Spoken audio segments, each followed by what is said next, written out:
حضرت امیر شریعت سید طاء اللہ شاہ بخاری رحمۃ اللہ علیہ 23 ستمبر 1892 کو آپ اپنے ننیال میں پٹنہ عظیم آباد صوبہ بہار وہیں پیدا ہوئے۔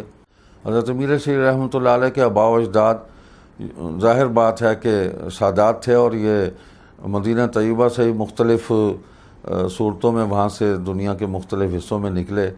تو شاہ جی کے آباء و اجداد جو ہیں وہ بخارا میں گئے۔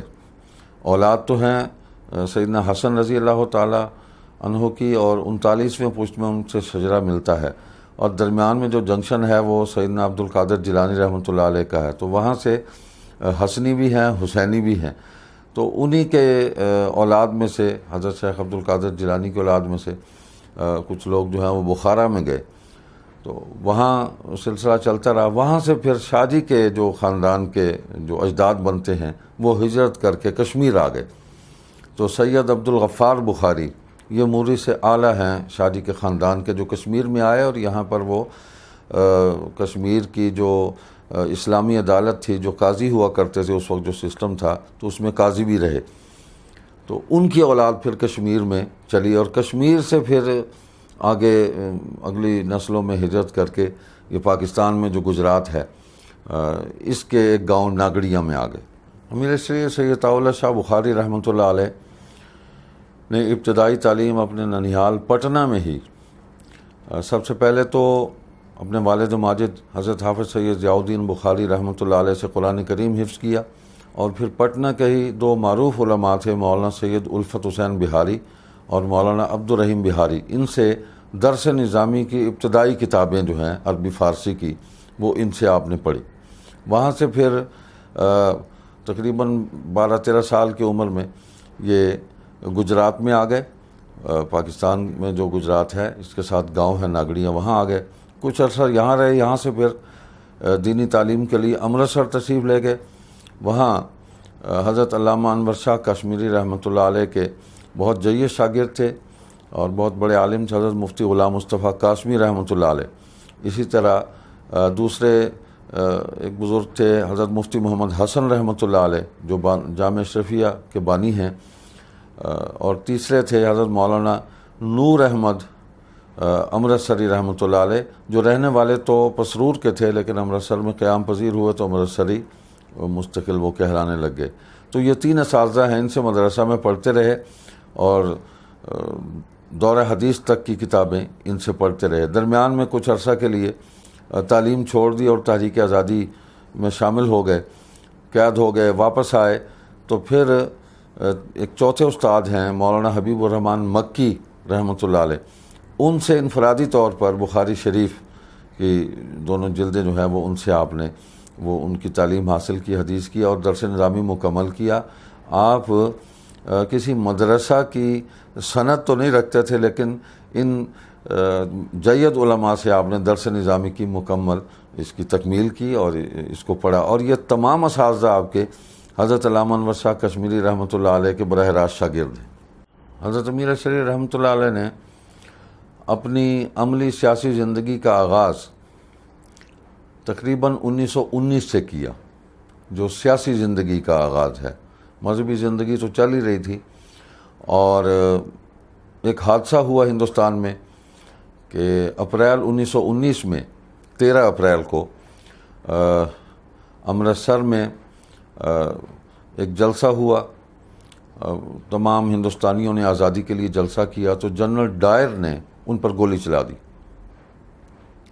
اس کے نتیجے میں 500 لوگ جو ہیں وہ جاں بحق ہوئے اور سینکڑوں زخمی ہوئے۔ تو جو مسلمان شہید ہوئے تھے ان کی لاشیں مسجد خیر الدین امرتسر لائی گئیں۔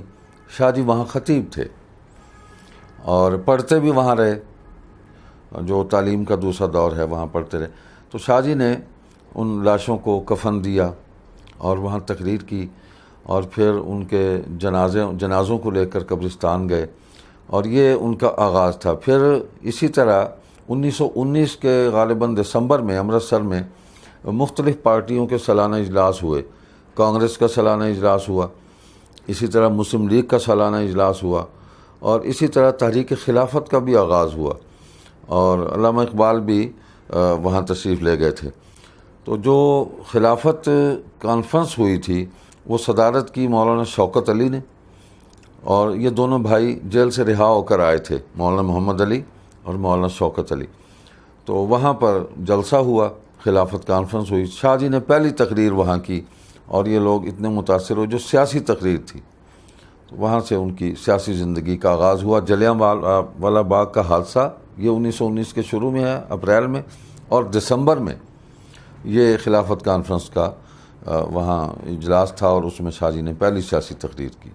تحریک آزادی میں سید طاء شاہ بخاری رحمۃ اللہ علیہ نے بھرپور حصہ لیا۔ جیسے 1919 سے انہوں نے اپنی اجتماعی اور سیاسی زندگی کا آغاز کیا، اور پھر تحریک خلافت ہے، تحریک ترک موالات ہے، اور پھر اسی طرح فوجی بھرتی بائیکاٹ کی تحریک ہے جنگ عظیم کے اندر، کہ مسلمان اور یا دیگر اقوام جو ہیں وہ انگریز کی فوج میں بھرتی نہ دیں، ہم تو انگریز سے آزادی چاہتے ہیں۔ لیکن اسی دوران 29 دسمبر 1929 کو لاہور میں کانگریس کا بھی ایک ریزولیشن تھا، اور اس میں تمام لوگ آئے ہوئے تھے، ریزولیشن انہوں نے پاس کیا، اور نہرو رپورٹ کو انہوں نے راوی کے سپرد کیا۔ اور اس موقع پہ جو مشاورت ہوئی تھی اس میں یہ خلافت کے تحریک میں حصہ لینے والے حضرات، خصوصاً مولانا حبیب الرحمن لدھیانوی اور سید طاء شاہ بخاری، مولانا داود غزنوی، اور اسی طرح خواجہ عبدالرحمن غازی، مولانا ظفر علی خان، یہ لوگ الگ بیٹھے، اور انہوں نے ایک نئی سیاسی جماعت اس کے قیام کا مشورہ کیا۔ چنانچہ مجلس احرار اسلام کی بنیاد رکھی گئی۔ اس میں تمام مسلمانوں کے مسالک اس کے اندر آ گئے، تمام مسالک، اور مین سٹریم میں جو قیادت تھی اس کے اندر موجود تھے۔ مولانا داود غزنوی اہل حدیث تھے، اور اسی طرح صاحبزادہ فیض الحسن جو ہیں یہ بریلوی مسلک سے تعلق رکھتے تھے۔ مولانا حبیب الرحمن ہیں، یہ دیوبندی مسلک سے تعلق رکھتے تھے۔ مظہر علی اظہر ہیں، وہ شیعہ مسلک سے تعلق رکھتے تھے۔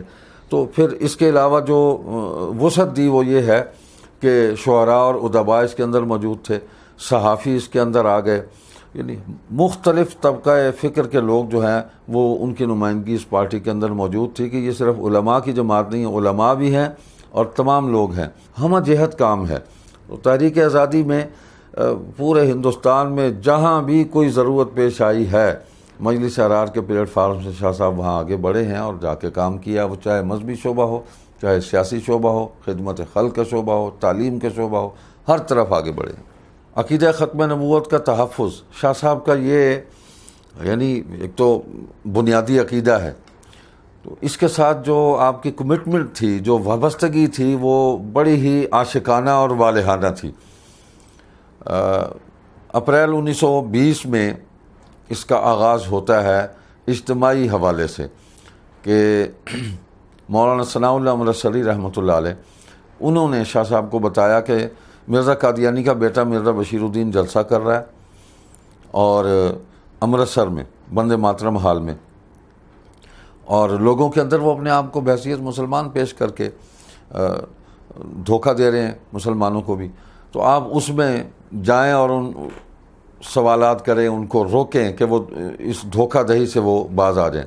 تو شاہ صاحب وہاں چلے گئے، انہوں نے ایک حدیث پڑھی، حدیث غلط پڑھی انہوں نے، شاہ صاحب کھڑے ہو گئے کہ حدیث صحیح پڑھو، 3 دفعہ انہوں نے ٹوکا، اور تینوں دفعہ مرزا بشیر الدین صاحب نے غلط حدیث پڑھی۔ تو اس کے بعد یہ ہوا کہ مرزا بشیر الدین جو ہیں وہ اسٹیج چھوڑ کر چلے گئے، لوگوں نے شاہ صاحب کو کندھوں پہ اٹھا لیا، اور وہاں انہوں نے پھر تقریر کی۔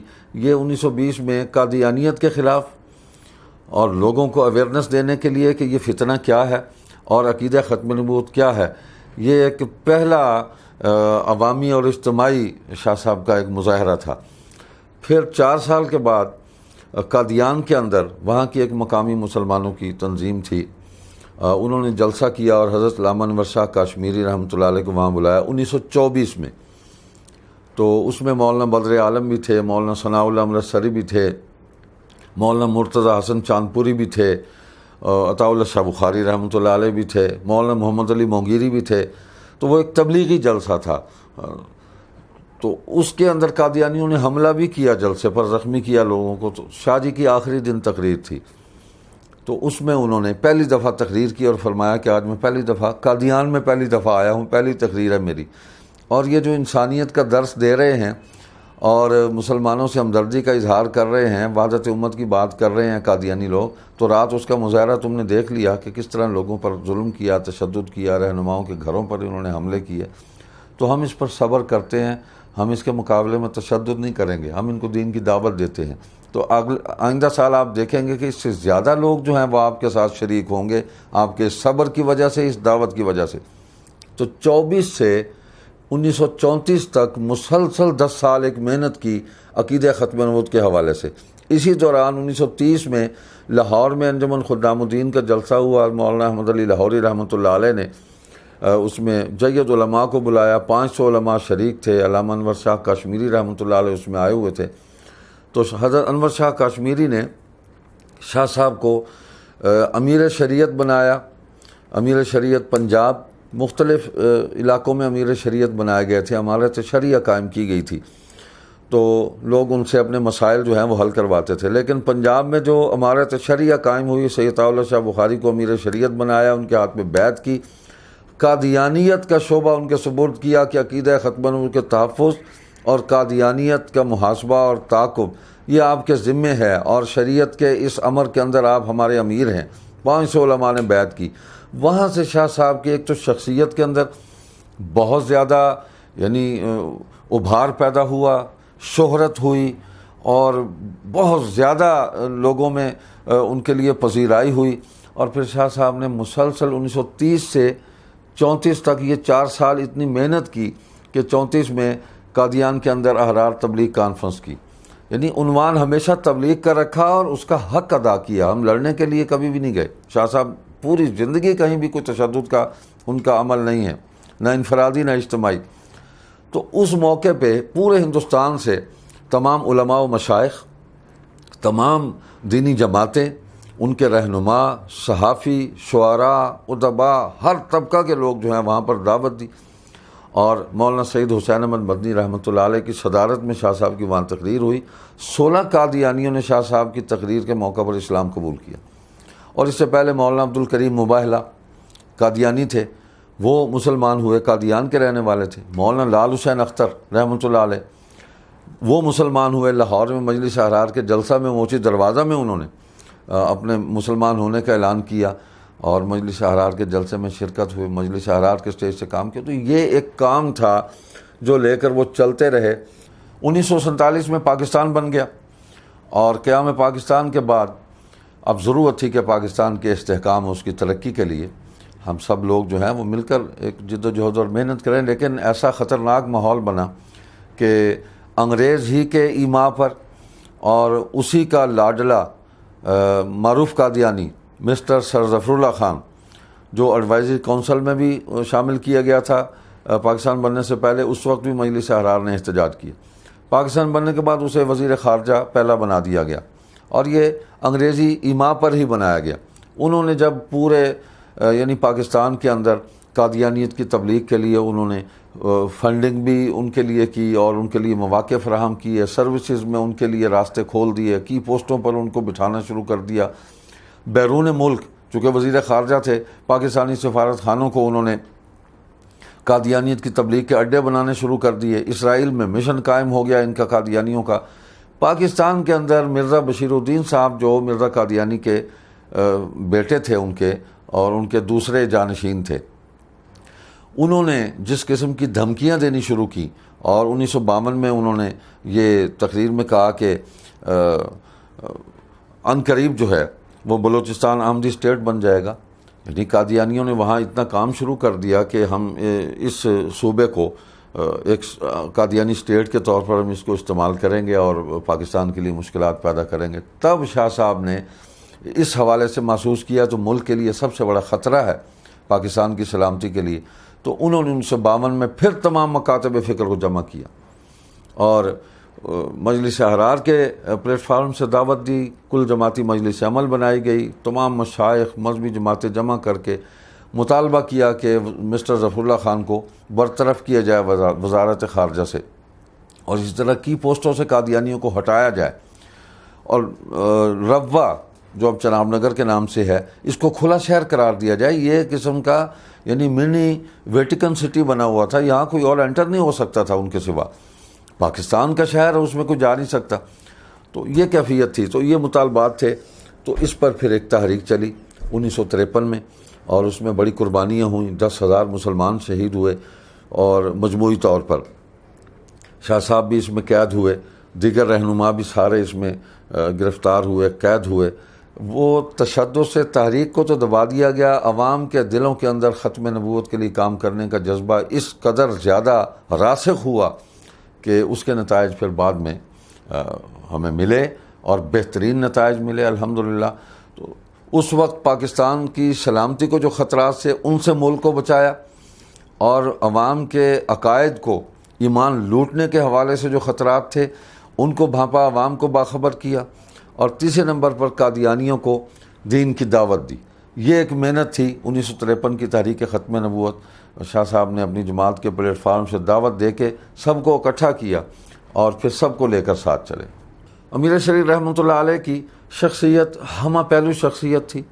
ہر طرف انہوں نے جس اخلاق کا مظاہرہ کیا اور ایسے خوبصورت رویے دیے، آج تک لوگ ان کو یاد کرتے ہیں. انہوں نے اللہ کی مخلوق سے پیار کیا ہے. اصل بات یہ ہے، اسی پیار میں ہی انہوں نے عقیدہ بھی منتقل کیا، اسی پیار میں انہوں نے تحریکی جذبہ پیدا کیا، اور ہر شعبے کے اندر ان کے محبت کرنے والے موجود ہیں. اور فرمایا کرتے تھے اپنے بیٹے سے، یہ دیکھو یہ لوگ مجھ سے کتنی محبت کرتے ہیں، تو میں ان کا کیا لگتا ہوں؟ میں نے ان کو محبت دیا اللہ کی مخلوق کو، اللہ نے ان کے دلوں میں میرے لیے محبت ڈال دیا. تم بھی لوگوں سے محبت کرو، اور اسی محبت کے اندر سب کچھ ان میں منتقل کر دو، عقیدہ بھی اور عمل بھی، اور ان کو جد و جہد کے لیے ان کو کھڑا کر دو. لوگوں نے کبھی بھی دینی جد و جہد کے اندر میری آواز پر انکار نہیں کیا، ہمیشہ لبیک کہا ہے. 21 اگست 1961 کو شاہ صاحب کا انتقال ہوا ملتان میں، اور بیماری بھی تھی، طویل بیماری تھی.